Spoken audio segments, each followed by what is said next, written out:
Good morning and welcome to Unfiltered Vision News.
Well, good morning and welcome to Unfiltered Vision News, bringing you the news unfiltered Monday through Friday. Thank you so much for joining this morning. And let's start the morning out with honoring God with our body.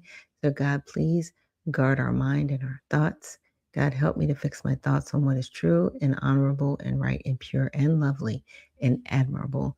So I will think about things that are excellent and worthy of praise. God, please protect our ears and help us listen to your voice. God, help me to be quick to listen, slow to speak, and slow to become angry. God, please protect our eyes from sin's damage. God, I make a covenant with my eyes not to look lustfully. God, please speak life over our mouth. God, set a guard over my mouth. Lord, keep watch over the doors of my lips.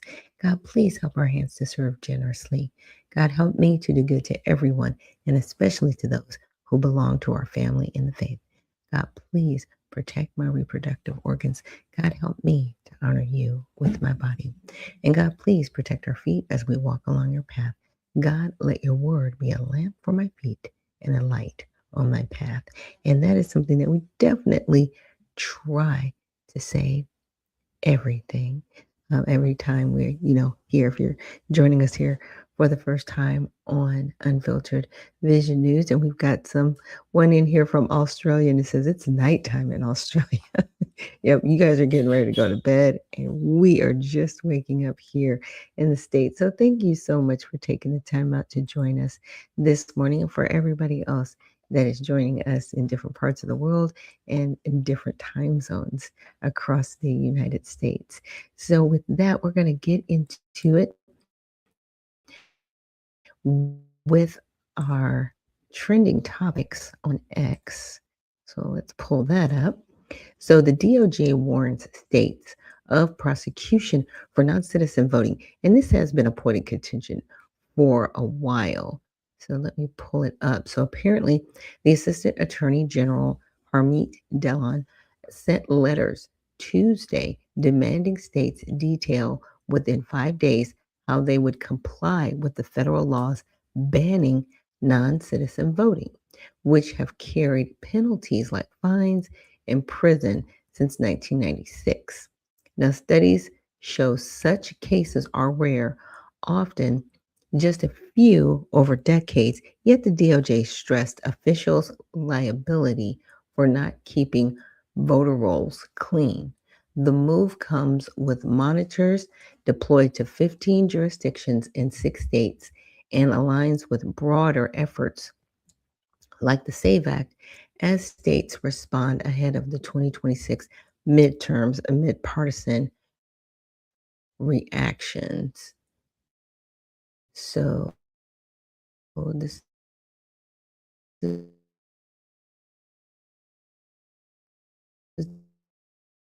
Donald Trump on the 7th. I was trying to find a little bit better. So let's get it from her. In 2026, in this upcoming primary season, the United States Department of Justice Civil Rights Division, as it has done for decades, is this year sending election monitors into 15 different jurisdictions in 6 states. And those states are Arizona, Michigan, Massachusetts, Minnesota, New Hampshire, and Virginia. And we're sending the monitors into cities and counties where there may have been some problems in the recent elections. And so this is something that DOJ does routinely. So for example, in 2022, in the primary season, there were 9 jurisdictions in which the prior administration sent election monitors during primaries. In 2024, similarly, there were in that election 27 different jurisdictions monitored by the Department of Justice Civil Rights Division. So this year, we're kind of in the middle of that with our 15. And what we hope to do here is increase voter confidence, make sure there are no language barriers or access to voting for Americans with disabilities, or sort of failure to make sure that polling places are open correctly for the amount of time necessary, and that everyone has appropriate access to vote who should be allowed to vote. So this is an important goal that increases voter confidence.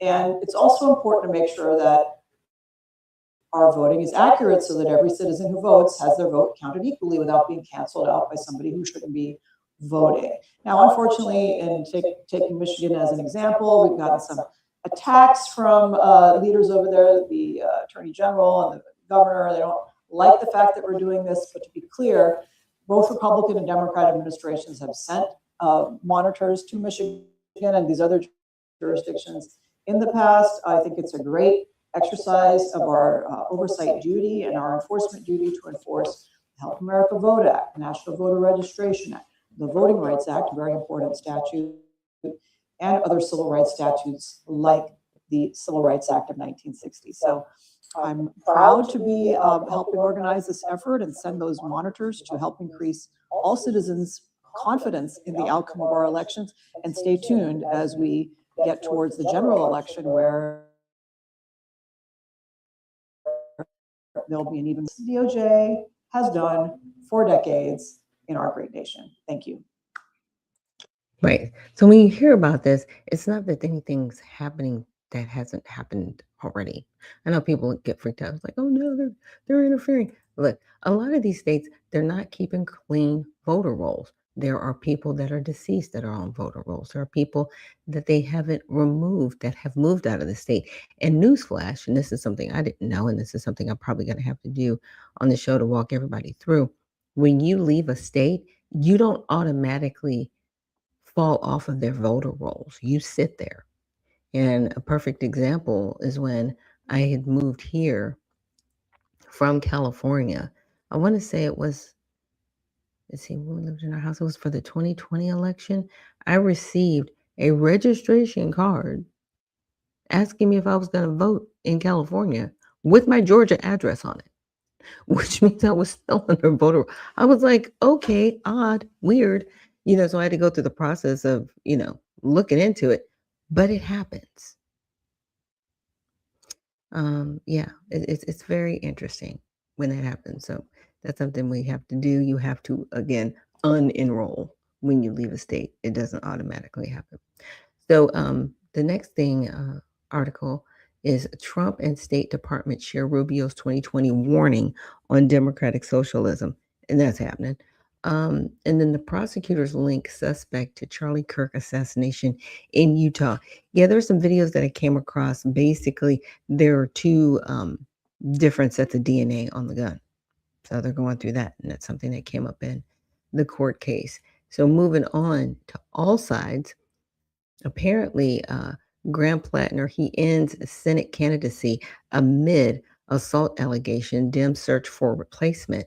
So Senate candidate Graham Plattner dropped out of the race on Wednesday following accusations of sexual assault. And Jenny Raciot accused Plattner of the assault on Monday, saying he entered her main home uninvited. So a lot of the upper echelon, they decided to not get behind him. And I did watch his video where he was discussing how he was going to step down and the power structure within the Democratic Party. And I was like, it's interesting because from his perspective, it's like, you know, they're taking this away from us. But I'm like, if they wanted to take it away from you sooner, they wouldn't have backed you, you know. So this is going to be very interesting because they're going to have to find somebody within a few days to replace him. Universities release report questioning political bias in the humanities. Yeah, there shouldn't be political bias in universities, but there is. And you've seen some of these young people come out thinking that socialism and communism is just great. Here's my thing: you need to live in these countries that actually practice that, and then bring us back proof of concept that is great. You can't be here saying something that everybody knows doesn't work because everybody leaves those countries to come here because their countries aren't working with socialism. Like, it's just weird. It's weird. I'm gonna have to find this video of this woman. It was a couple years ago. She had I want to say it's probably like 23, 20, 22, 23. And she was in tears because she left a socialist country. And she was like, I hear the same talk and the same rhetoric that I heard from the country that I left. She was like, these young people don't understand what they're doing. They don't understand the damage that socialism causes. Now, we do have quasi socialism here because we do take our taxes and then we redistribute them and share amongst the people, right? We do have that. But the difference is we actually have a capitalistic system, right? We have that. And we also have representatives that we vote into office. So we have our republic. Now, where we're losing this behind the scenes, because there are people that want to rule and control, and we see it being eroded. And so it's always going to be this power dynamic for control. Now, reports suggest Russian soldiers surviving about 20 to 35 minutes in combat. Very sad. I don't like war. I just don't like seeing it. Now, Trump rings stock market opening bell. Trump accounts officially open. So that was a couple of days ago. Trump says he thinks the Iran ceasefire is over, which is crazy. So y'all, we are right back in the middle of it. I'm not covering that today. I might cover a little bit of that tomorrow. So we definitely know what to pray for. The Olympic Committee eases restriction on Russian athletes ahead of the LA 2028 Summer Games, just allowing them to come back and forth within our borders, right? And a lawsuit alleges ICE violated man's First Amendment rights. We went over that yesterday. So thank you so much for going through this and following up with me. Now let's get into our first article. Now this one's about the Haitians and their TPS status, and that they're losing, I guess their license are being invalidated. But not only that, there is actually an appeal going on with them as well. Licenses are no longer valid for Haitians living under TPS. According to the U.S. Citizenship and Immigration Services website, work permits are set to expire just 4 days from now. That'll be July 10th. It's creating some issues for an estimated 12,000 Haitians living in Springfield. 2 News reporter Julian Jackson has been covering this topic. He joins us now live from Springfield. Julian, how is the Haitian community navigating through this big challenge? Hey, Jack, Lauren, they're taking things day by day is what they're telling me right now. And I do want to make a note of this. Now, we are learning that it is possible that the status of the Haitians holding TPS here in Springfield and across the nation may not end until July 20th. Now, that's because of a recent filing within the U.S. Court of Appeals for the D.C. Circuit. So we're still working to learn more on that. I talked to a guy earlier today. He said he's lived in Springfield for 5 years. And he said going to work right now is probably not a good idea. I would say probably not because they're scared. After living in Springfield for 5 years, Olfen Bailey says he's finally thinking about taking the government's offer to self-deport. They say the government will give like 2,600, and for people who want to go voluntary. Olfen says he still can't see why the government believes Haiti, which remains under a level 4 travel advisory, is safe for people to return. If it's not safe for American people, and it's not safe for me as a human, but they don't see it like that. James Florijean with the Haitian Support Center tells me if it was safe to go back, it's likely that all 350,000 Haitians living in the U.S. under TPS would leave. Haitians, they're so proud of the country, they are so patriotic, and they love the country. They just stay here just because they don't have a choice. For the time being, anyone who needs to go to work, needs groceries, or needs to get other appointments are being accommodated through rideshare services and the help of volunteers. This is what we do to see if we can help them out to endanger themselves, driving without a valid driver's license. I asked Olfen if he still feels safe in Springfield. People were very, very, very, I would say, very kind. Not anymore. Now we are still working to learn more, and at this time, with the driver's license expiring, the work permits just 4 days from now, they are still navigating things day by day. Now what they're telling me is that they just hope that things can be peaceful at this time. We're going to continue following updates and let you know if anything arises. You can follow that here live on air and through the 2 News app. Okay, so what I wanted to bring up, because I was like, okay, we just got the Supreme Court ruling, but now the circuit court is still trying to see what they can do for the Haitians before they leave. And it's really crazy. I'm like, stop interfering. You were just told the Trump administration, they are ending TPS for this. Because what people don't realize, it was the earthquake that happened back in 2010. TPS is only for 18 months. That's it, at its maximum. People have been here since 2010. It is 2026. Huh? What? Okay. So now it was ended effective February 3rd. It's now July, right? And that's because the Supreme Court had to go in because there was a district court that blocked it, right? Finding it likely arbitrary, capricious, and prejudicially flawed and tainted by animus. Basically, long words for saying they don't think that it should be valid, right? Because they're looking at the humanitarian side. But here's the deal. People from Haiti live in Haiti. The reason why it's not safe for Americans, we're not from there. We don't know where to go. Okay. And yes, we would be taken hostage for somebody as ransom. That's why it's not safe for us. It's safer for you because you're from there. Okay. You have family there. You have connections there. You're from there. Period. Right. So under this, so the Haitian equal protection claim was likely to succeed on the merits. And this is just talking about the 6-3 reversed to the lower courts. So the TPS statute bars judicial review of non-constitutional challenges to TPS termination, including APA and procedural claims. Now, this cleared the way for the termination to proceed. The cases were remanded. Now, here's the current status. TPS for Haiti effectively ended following the Supreme Court ruling. However, due to prior court's orders, USCIS has extended EAD validity for qualifying Haitians through July 10th, which is tomorrow. Employers should treat current TPS-based EADs as valid for I-9 purposes until further notice, but monitor USCIS for wind down guidance. Further proceedings on any remaining claims are possible, but limited.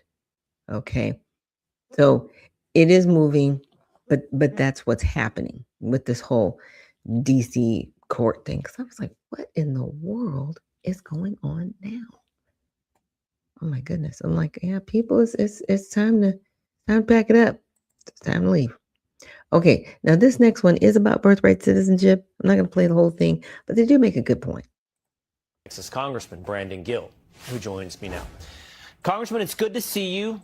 You know, before we get to birthright citizenship, and I do want to talk about that with you, we're Texans, you and I. What do you make of this? What do you make of this advertising in Mexico? Well, it's disgraceful, and I think that it's deeply insulting to every single American. We recognize in America as American citizens that American citizenship is worth far more.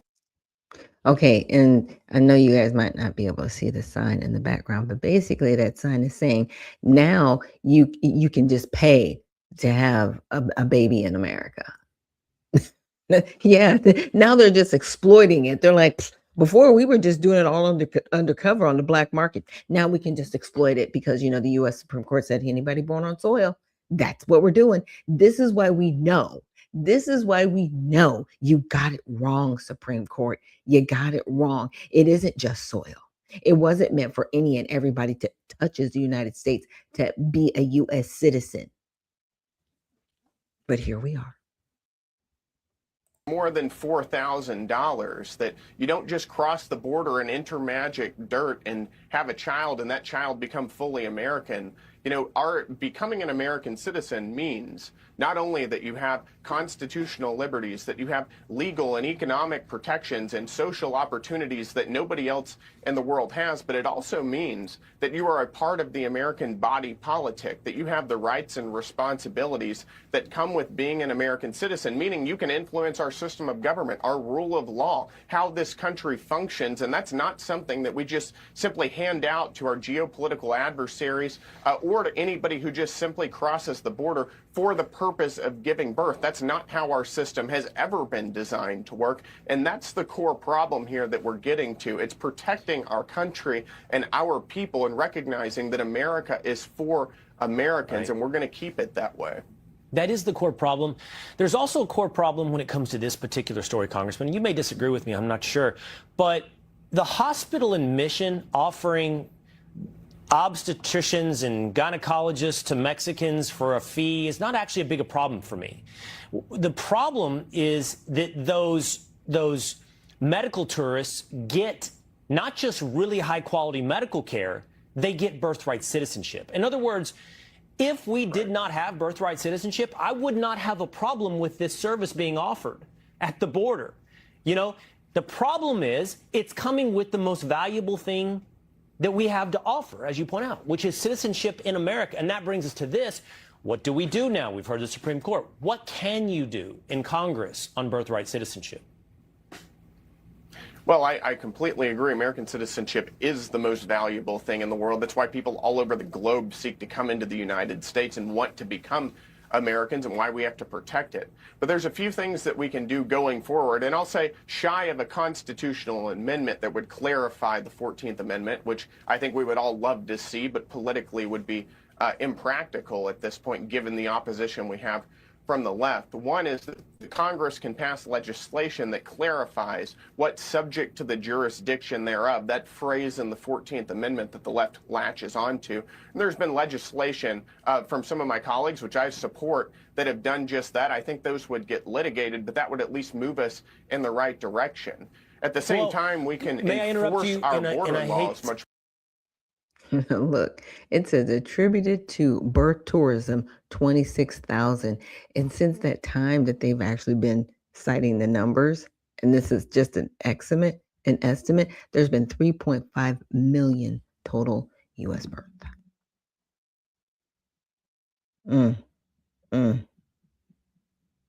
And 26,000 of those are attributed to birth or tourism, which to me, they should be completely invalidated. And I will leave this video so you guys can watch the rest of it.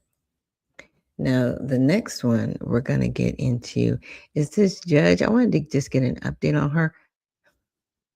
She's not going to prison. She's just going to get a fine. Milwaukee judge Hannah Dugan was spared from prison today for ushering a Mexican defendant out of her courtroom last year to evade ICE agents. The federal judge fining her $5,000, citing her otherwise law-abiding life. The National News Desk, Jeff Harris, joins us. Jeff, Dugan was convicted of felony obstruction following that incident, which many remember because it was caught on camera. Tell us more about this decision. So if convicted, Dugan faced a possibility of multiple years behind bars, but the judge just today not handing down prison time for her after being found guilty back in December of felony obstruction. Following that high-profile conviction, the U.S. District Judge today issuing Dugan a $5,000 fine, the prosecution stemming from an April 2025 incident at the Milwaukee County Courthouse where Dugan led an undocumented immigrant, Eduardo Flores Ruiz, and his attorney out a private jury door when immigration officers came to the courthouse. Dugan confronting them outside her courtroom and directing them to the chief judge's office. Now, the judge saying in part, quote, "I think this is a situation where an otherwise good person upset by immigration policies in this country made a bad decision in the moment." Among the Republican lawmakers speaking out, Wisconsin Congressman Scott Fitzgerald and also Tom Tiffany. Fitzgerald writing here, quote, "Absolutely outrageous, a slap on the wrist for someone who abused the power of her office and failed to uphold the law." And Tiffany, a $5,000 fine is a slap on the wrist. A liberal judge failed to deliver justice. Now, prosecutors had argued in a sentencing memo that Dugan violated her oath as a judge, putting both law enforcement and the public at risk. Meanwhile, her attorney said she's been punished enough and shouldn't face any jail time. Yeah. Rules for me and not for thee. This is ridiculous because now other judges are going to be like, well, if she got away with that, I surely can get away with anything else. And they are. They're just releasing people. And American citizens are getting injured.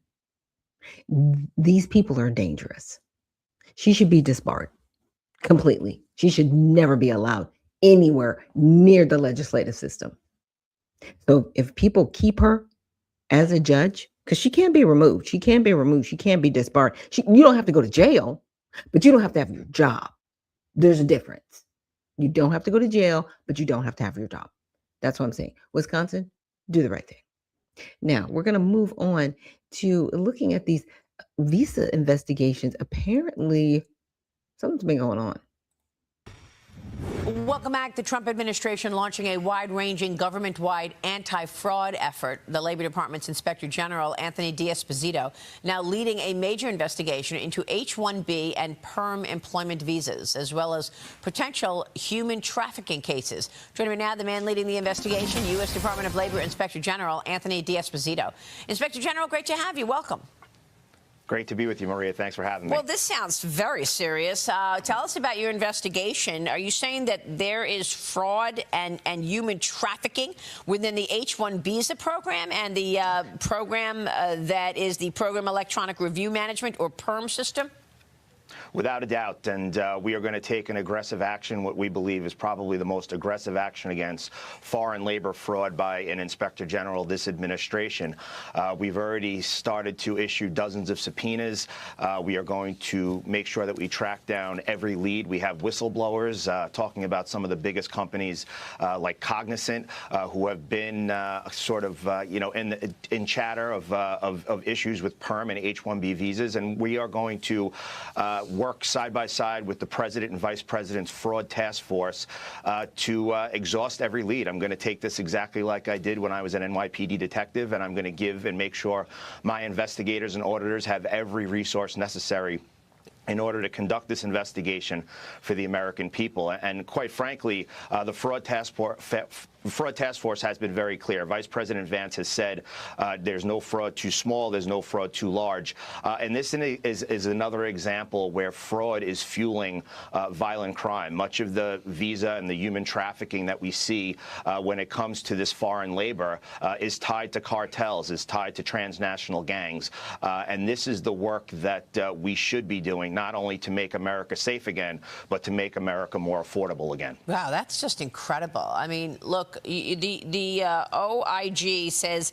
that you've uncovered schemes involving Employers and labor brokers who submitted fraudulent applications exploited foreign workers through coercive wage kickback arrangements. Tell us how they're doing it. Absolutely, and those are, again, people coming from different countries. They are cutting deals with what could be gangs or other groups.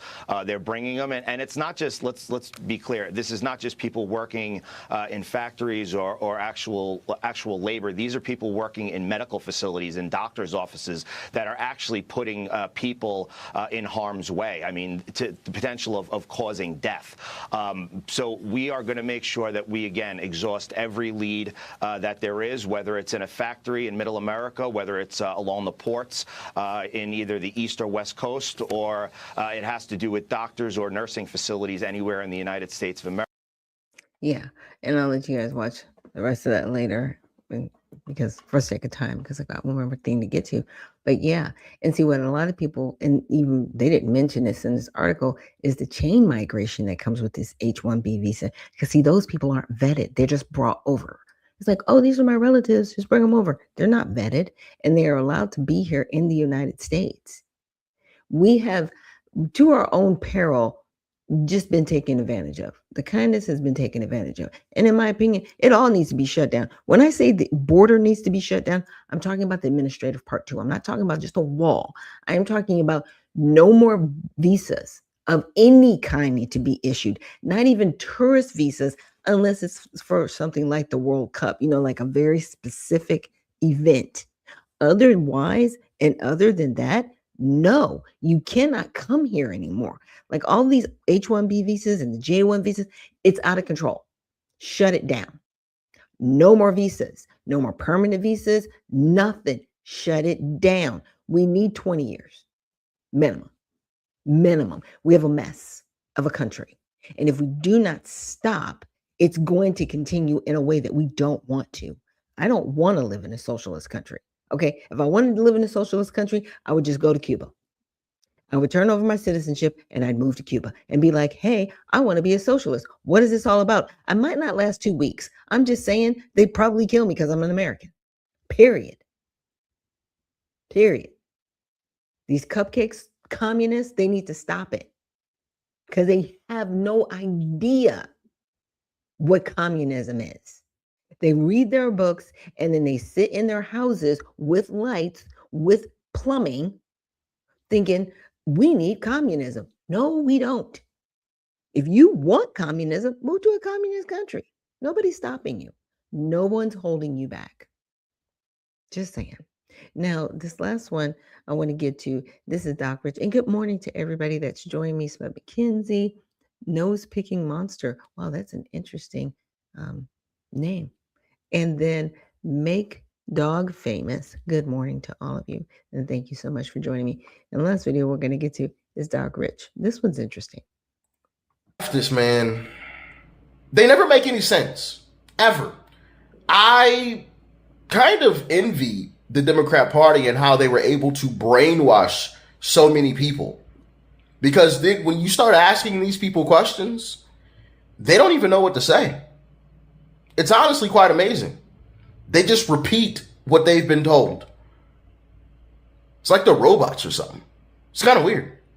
Do you think President Trump is a fascist? Yes. Why is President Trump a fascist? I'm not sure how to answer. Well, what is fascism? I'm also not sure, but I know that man isn't worth the time. Do you think President Trump is a fascist? Yes. How is President Trump a fascist? There it is. The brain break. His brain's breaking. Getting them know what to do.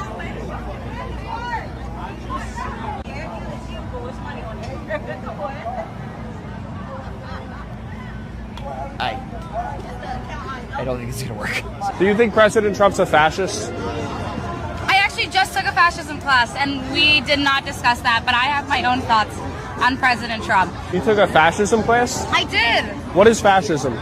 Fascism to me is, I agree with, there's like different definitions. You can get your textbook. Yes, I can. Let me pull it up. Did you find out what fascism means yet? I know what fascism means, but to compare and contrast. Can you give me one definition? No, there's no one definition of fascism. It's still highly debated among historians. Can you give me a definition? It's when you're... I actually think I'm done engaging. Wait, no, but I want to talk.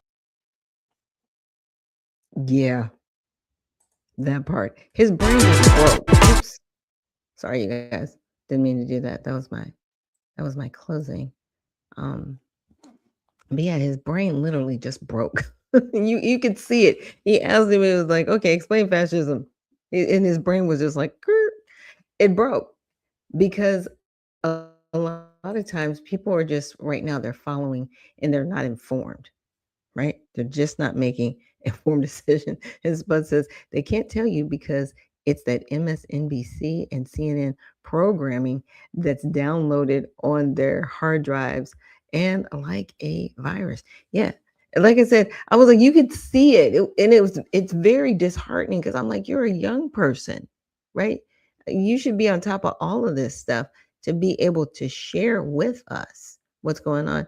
And Ozzy Crosby says, because the left likes to change definitions of words that describe them too well. It's like I said, it's really sad. So I did look it up and I was like, okay, I want to understand. Give me a definition of fascism, right? And so here's Grok. Fascism is a far-right, authoritarian, ultra-nationalist political ideology and movement that emerged in the early 20th century in Europe, notably under Benito Mussolini in Italy. So for this not to have a confirmed definition, because it says notably, and using ultra-nationalist, where'd that word come from? Right? Did anybody hear ultra nationalist growing up? I'm in my 50s. Anybody? Bueller? No, because to your point, it's like some stuff is made up and stuff. And I'm just like, because Grok aggregates, which I appreciate, right? So for brief core features, widely agreed upon by historians. So there's a group of people that said, yeah, we agree that it's like this. Extreme nationalism, right, prioritizes the nation or the people race above the individual. Okay, so this is fascism, right? The state or leader embodies the national will, authoritarian dictatorial rule, a strong central leader or one party state with dictatorial power, suppression of opposition, free speech, and democracy. Interesting, because people could have said that about the Biden administration because there were a lot of people that were removed from TikTok. They were removed from X. They were completely, their free speech was stripped. I'm just saying, that happened. And it's even happened here where people feel that their free speech has been stripped. But the difference is a lot of people, saying that they want to eliminate other people, that's when your free speech stops. You cannot threaten other people's lives. That's when it's no longer free speech. That's the measure. Okay. Now, materialism and regimentation. Some of these words, I'm just saying, glorify strength, hierarchy, military values, and state control over society economy, often corporatistic. Interesting. Because when I'm seeing this definition of fascism, I'm like, okay, this is what the left likes to say all the time, that it's just their words. Are we still under the Chevron doctrine with fascism? Did you just make the word up? Because I know it's a real word. So we'll get to the definition here in a second. And Ozzy Crosby says, just like claim that Dems and Republicans switched ideas. It's really interesting. So rejection of liberalism, communism, and individualism. So that's fascism right now. They reject liberalism, communism, and individualism under this definition. I'm just saying, opposes democracy, pluralism, equality, and left-wing ideas. That's fascism right now. Often uses propaganda, cults of personality, and violence for national rebirth. And the reason why Grok can come back with this is because this is what it's been fed. I'm not wrong. I wish I was. Projection. I know. I'm not wrong. So fascism means you're rejecting. So if you're a fascist, You reject liberalism, you reject communism, and you reject individualism. Huh? It's wild. Wild. So then I said, can you give me the Webster's Dictionary definition, right? So often capitalized, a populist political philosophy, movement, or regime, such as that of the fascists, right? That exalts nation and often race above the individual. That is associated with a centralized autocratic government headed by a dictatorial leader, and that is characterized by severe economic and social regimentation and by forcible suppression of opposition. Now, if we're looking at that definition, that is where they really want to get to, because when you look at what socialism does, this is what socialism does. It's severe economic and social regimentation. You are going to have to buy and do things a certain way for the socialist community to work, and it's by force. It's not by choice. That's why I say we do have quasi-socialism, but it's by choice so that others that may not have as much can still share in the benefits because of their contribution. Okay? That's our quasi-socialism. That's why I say it's quasi. It's not full socialism because we still get to elect our representatives. But they want to get to this part. So are they the fascists? It's like I said, it's very, very interesting. So the word originates from Italian fascimiso or fascio, bundled or grouped, right? Referring to the ancient Roman fasces symbol of authority. It often used more broadly, right? Sometimes informally, exaggeratedly for any strong authoritarian control. Because they keep saying, President Trump, he's an authoritarian. He's authoritarian. He's authoritarian. He's the president right now. He's in charge. An authoritarian, truly, if anybody said anything against him, even if under their free speech, without any threat, would be in prison right now. And that's not what's happening. The person that was being questioned that sent that email to the head of DHS, mainly they were probably questioned is because the threats against DHS and ICE went up like 8,000% or something ridiculous. So they are investigating everybody because, as an individual, they're like, who can we trust out there? So I can understand that questioning. There was somebody, I remember they made a real threat against George Bush. They made a real threat against him. And the FBI came to where he was and was like, nope, you stop. Now, an authoritarian would say, take the shot or lose your job, right? Now, did some people lose their jobs? Exactly. Take the injection or lose your job. Did that happen to a lot of people? That happened to a lot of people. I know some people that lost their jobs because they couldn't take it, because they just couldn't. They would have had a bad reaction. Even had a doctor say they couldn't take it, but they still had to leave their job. So it really begs the question. And thank you for bringing that up, Osby. Who's the real authoritarian? Who's the real fascist, right? So thank you guys for joining me so much on the broadcast today for Mighty Men Thursday. Tomorrow we'll be back with Prayer with Friday so we can pray about all the things that we've been talking about this week. So again, thank you for joining me. And remember, stay well, stay focused, and stay unfiltered. We'll see you in the next one.